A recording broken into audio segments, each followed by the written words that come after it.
Hi, ನಾವಿವತ್ತು ಆಫ್ರಿಕಾದ famous ಮರಗೆಣಸಿನ ಮುದ್ದೆ ಅಮ್ಮ ಮಾಡ್ತಾ ಇದ್ದಾರೆ. ಹೇಗೆ ಮಾಡೋದು ಅಂತ ನೋಡ್ಕೊಂಬರೋಣ ಬನ್ನಿ. ಫಸ್ಟ್ ಮರಗೆಣಸನ್ನು 2 ಅವರ್ಸ್ ನೆನೆಸಿ ಆಮೇಲೆ ಅದರ ಸಿಪ್ಪೆಯನ್ನು ಈ ರೀತಿ ತೆಗೆದಿಟ್ಕೋಬೇಕು. ಅದಾದಮೇಲೆ ಹೀಗೆ ಸಣ್ಣದಾಗಿ ಹೆಚ್ಚಿ ಮಿಕ್ಸಿ ಜಾರ್ನ ಒಳಗೆ ಹಾಕಿ ಅರ್ಧ ಟೇಬಲ್ ಸ್ಪೂನ್ ಉಪ್ಪನ್ನು ಕೂಡ ಹಾಕಿ ತುಂಬ ಸಾಫ್ಟಾಗಿ ಇದನ್ನು ರುಬ್ಬಿ ಇಟ್ಕೋಬೇಕು. ಕುಕ್ ಮಾಡೋದಕ್ಕೆ ನಾವಿಲ್ಲಿ ನಾನ್ ಸ್ಟಿಕ್ ಕುಕ್ವೇರನ್ನು ಯೂಸ್ ಮಾಡ್ತಾ ಇದ್ದೀವಿ. ರುಬ್ಬಿರೋದೆಲ್ಲ ಇದರಲ್ಲಿ ಹಾಕಿ ಸರಿಯಾದ ಪ್ರಮಾಣದಲ್ಲಿ ನೀರನ್ನು ಹಾಕೊಳ್ಳಿ. ನಾವಿಲ್ಲಿ ಒಂದು ದೊಡ್ಡ ಗ್ಲಾಸಷ್ಟು ನೀರನ್ನು ಹಾಕ್ತಾ ಇದ್ದೀವಿ. ಕನ್ಸಿಸ್ಟೆನ್ಸಿ ರೆಡಿ ಮಾಡಿಕೊಂಡು ಅರ್ಧ ಟೇಬಲ್ ಸ್ಪೂನ್ನಷ್ಟು ತುಪ್ಪನೂ ಹಾಕಿ, ಸೊ ಇದು ಲಮ್ಸ್ ಆಗೋದಿಲ್ಲ ನೋಡಿ, ಈ ಹದದಲ್ಲಿ ಇರಬೇಕು. ಆದಷ್ಟು ಇದನ್ನು ಲೋ ಫ್ಲೇಮ್ನಲ್ಲಿ ಇಟ್ಟು ಈ ರೀತಿ ತಿರುಗಿಸ್ತಾನೆ ಇರಬೇಕು. ತುಂಬಾ ಶಕ್ತಿ ಅಂತ ಇದನ್ನು ತಿನ್ನೋದ್ರಿಂದ, ಹಾಗೆ ಡಯಾಬಿಟೀಸ್ ಹಾಗೆ ಇನ್ನಷ್ಟು ಹಲವಾರು ಕಾಯಿಲೆಗಳಿಗೆ ಒಳ್ಳೆಯ ಆಹಾರ ಇದು ಅಂತ ಕೂಡ ಹೇಳ್ತಾರೆ.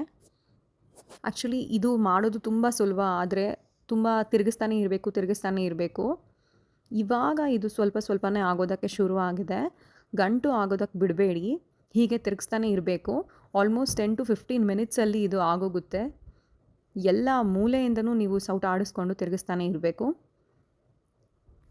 ಈ ಥರ ಆಗೋದಕ್ಕೆ ಶುರು ಆದಾಗ ಏನು ತಲೆ ಕೆಡ್ಸ್ಕೊಳಕ್ಕೆ ಹೋಗ್ಬೇಡಿ. ಫ್ಲೇಮ್ ಕಡಿಮೆ ಮಾಡಿಕೊಂಡು ಮತ್ತೆ ತಿರುಗಿಸಿ ನೋಡಿ, ಇದು ಒಂದು ಹದಕ್ಕೆ ಬರ್ತಾ ಇದೆ. ಹಾಗೆಯೇ ಕಲರು ಚೇಂಜ್ ಆಗೋಕ್ಕೆ ಸ್ಟಾರ್ಟ್ ಆಯಿತು ಮತ್ತು ಗಟ್ಟಿನೂ ಆಗ್ತಾ ಇದೆ ಇದು. ಸೊ ಈ ಟೈಮ್ನಲ್ಲಿ ಸ್ವಲ್ಪ ಟೈಮ್ ಕೊಟ್ಟು ತಿರುಗಿಸ್ಕೊಳ್ಬೇಕು. ಈ ರೀತಿ ಸ್ಟಿಕ್ ಆಗ್ತಾ ಇದೆ ಇದು.